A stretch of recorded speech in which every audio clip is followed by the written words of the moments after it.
Okay, students, today we will deliver lecture on electrostatic, Coulomb's law, vector form and effect of medium. So basically elecट्रोस्टैटिक है क्या? Electrostatic दो words का combination है, electro और उसके बाद है स्टैटिक्स।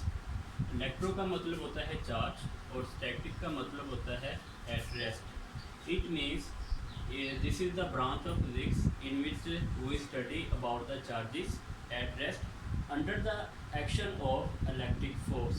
ठीक है, इलेक्ट्रिक फोर्स के अंडर हम चार्जेस को रेस्ट की पोजीशन में अगर डिस्कस करें तो उसको हम कहते हैं इलेक्ट्रोस्टैटिक्स।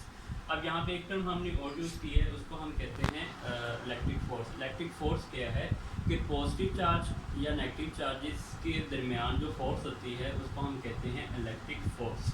अब ये जो इलेक्ट्रोस्टैटिक फोर्स है, जब ये एक दूसरे के ज़रिए जो है वो डिलीवर कैसे होती है, ये इंडक्शन के थ्रू भी होती है और इसके अलावा ये फ्रिक्शन के थ्रू भी होती है। बेसिकली फ्रिक्शन क्या है कि अगर हम किसी कंघी को अपने हेयर्स में रब करें तो उसके बाद आपका जो कंघी है उसमें चार्ज ट्रांसफ़र हो जाता है, तो उसको हम बोलते हैं friction.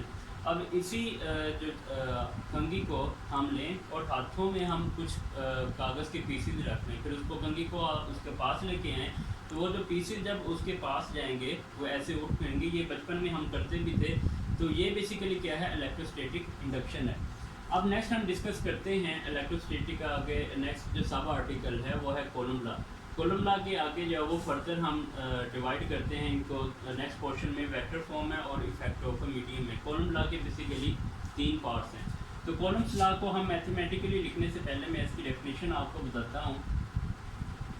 Coulomb's law is the force in which the magnitude of product of two charges is directly proportional to their charges and inversely proportional to the square of the distance between them। मैं इसको repeat कर देता हूँ कि दो charges के product के directly proportional और उनके डिस्टेंस के इन्वर्सली प्रोपोर्शनल होता है।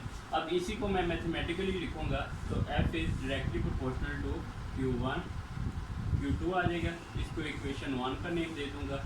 सेकंड स्टेटमेंट में वो क्या कहते हैं, that is inversely proportional to square of distance between them.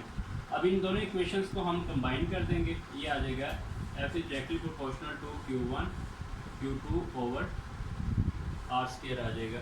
अब हम नेक्स्ट क्या करेंगे, जब भी प्रोपोर्शनलिटी साइन खत्म होता है तो ये आ जाएगा F is equal to K Q1 Q2 over क्या आ जाएगा R स्क्वायर आ जाएगा।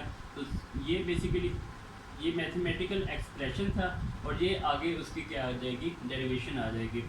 अब ये K जो है, ये K हम इसकी जो वैल्यू है ये हम मेजर कर रहे हैं KMS सिस्टम में।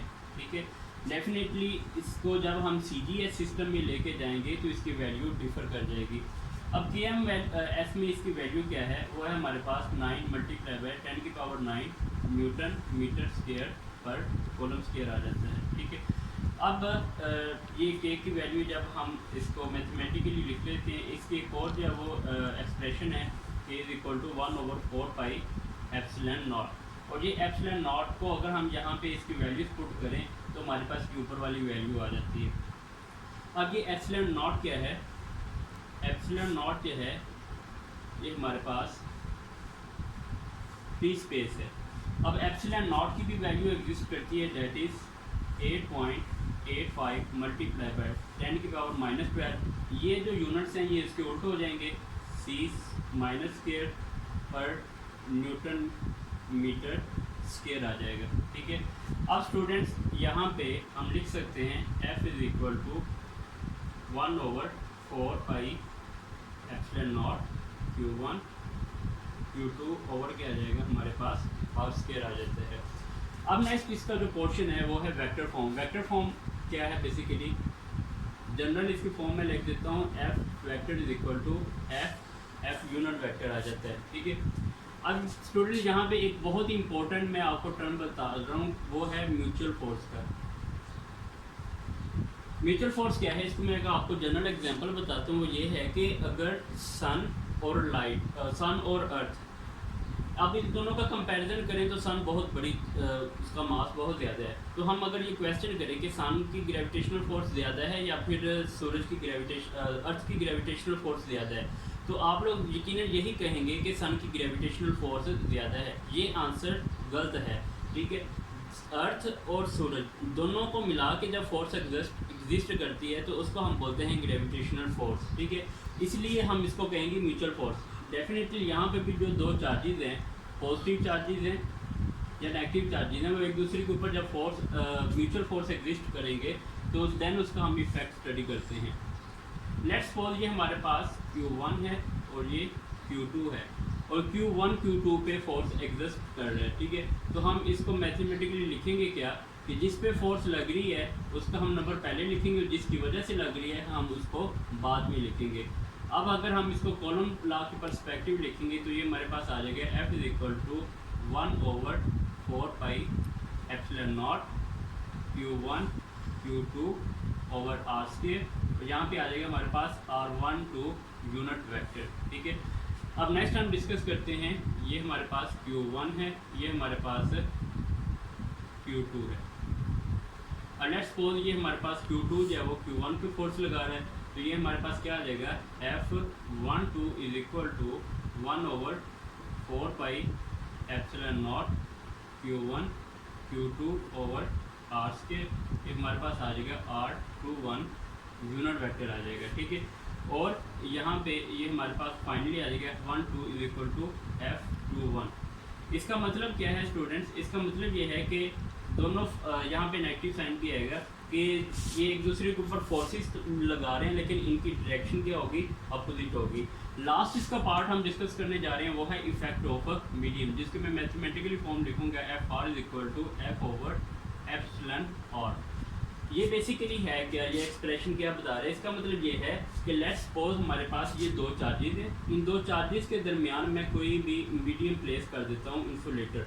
तो इंसुलेटर मीडियम प्लेस करने की वजह से इन दोनों के दरमियान फोर्स क्या हो जाएगी, कम हो जाएगी, ठीक है। और इस इंसुलेटर को प्लेस करने को हम कहते हैं डाई इलेक्ट्रिक भी बोलते हैं। तो क्या होगा, अगर हमने ये फोर्स फाइंड आउट करनी है मीडियम के प्लेस होने से, तो हम क्या करेंगे, एक्चुअल फोर्स को हम मीडियम फैक्टर से क्या कर देंगे, डिवाइड कर देंगे। तो एप्सिलॉन नॉट R क्या है, ये हमारे पास मीडियम की परमिटिविटी और हमारे पास क्या आ जाएगा, एप्सिलॉन नॉट आ जाएगा। तो ये बेसिकली एप्सिलॉन नॉट R जो है ये डिफरेंट थिंग्स की डिफरेंट है। फॉर एग्जांपल अगर मैं डिस्कस करूँ एप्सिलॉन R ऑफ वाटर, वो हमारे पास राउंड अबाउट आ जाएगा 78। अगर इसका मतलब ये है कि इन दो चार्जेस के दरमियान अगर वाटर है, यानी कि ये चार्जेस वाटर में डिप हैं, तो इनके दरमियान जो कॉलम फोर्स है वो 78 टाइम डिक्रीज हो जाएगी। अब मैं इसको मैथमेटिकली लिखता हूँ, तो ये मेरे पास आ जाएगा F is equal to 1/4 pi epsilon naught Q1 Q2 over R square आ जाएगा, और साथ में यहाँ पे नीचे क्या आ जाएगा, हमारे पास एप्सिलॉन R आ जाएगा, ठीक है। तो बेसिकली स्टूडेंट्स है क्या, ये एप्सिलॉन नॉट R के दो चार्जेस के दरमियान अगर हम किसी भी इंसुलेटर को प्लेस करते हैं जिसे डाइलेक्ट्रिक बोलते हैं, तो इन दोनों के दरमियान फोर्स डिक्रीज हो जाती है, ठीक है। और हर मीडियम की डिफरेंट वैल्यूज है। फॉर एग्जांपल जैसे वाटर है तो उसके 78 टाइम जो है वो डिक्रीज हो जाती है। मैं इसको ओवरव्यू दे देता हूँ। इलेक्ट्रोस्टैटिक को डिस्कस किया, the study of charges at rest, उसके बाद कॉलम लॉ की मैथमेटिकली फॉर्म, फिर उसके बाद वेक्टर फॉर्म, फिर और लास्ट में इफेक्ट ऑफ मीडियम।